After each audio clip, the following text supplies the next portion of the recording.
It is the morning of September 9th, and things are looking a little bit better on Bitcoin's chart, but we still haven't gotten the key thing that we want in order to start to become a little bit more bullish. So without further ado, let's dive into it. Now, this is Bitcoin on the daily time frame.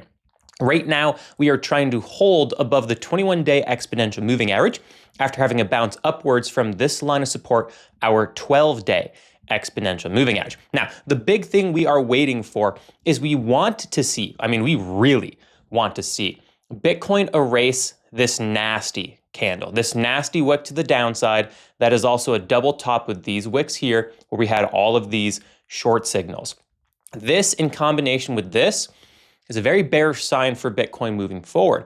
But if we can erase this, and when I say erase it, I mean have bullish price action come up and make a new relative higher high against these points here, erase that double top. Don't, for the love of God, create a triple top. That would be worse. But get above here and hit this purple line. And there's a financial incentive for us to hit this purple line because this is not a line of support or resistance. This is a point on the chart that I've put here that represents a large amount of liquidations in the market, which means paydays for folks like Binance. So there's a financial incentive for us to see the market drive Bitcoin higher and get that liquidations to get us what we want from a technical analysis standpoint, which is a higher relative high from here. And on the Bitcoin liquidity heat map on the 1 month time frame, you can see that purple line right here because this is where all those liquidations are. In fact, there's even an opportunity and a financial incentive to drive the market as high as $120,000, representing a pretty nice payday here when we look at the 1 month time frame.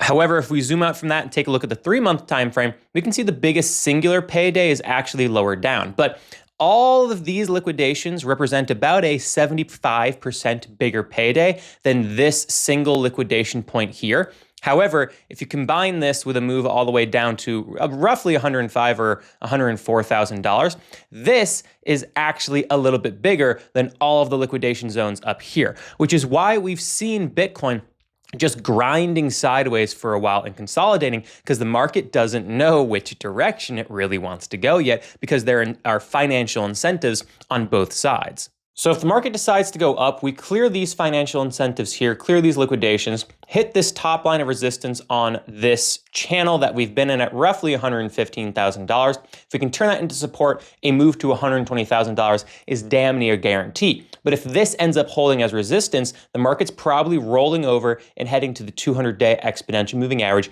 near 104 grand, in my personal opinion. That is the update for the day. Hope you have a good day. Do good things. Be good people. Make a bunch of money.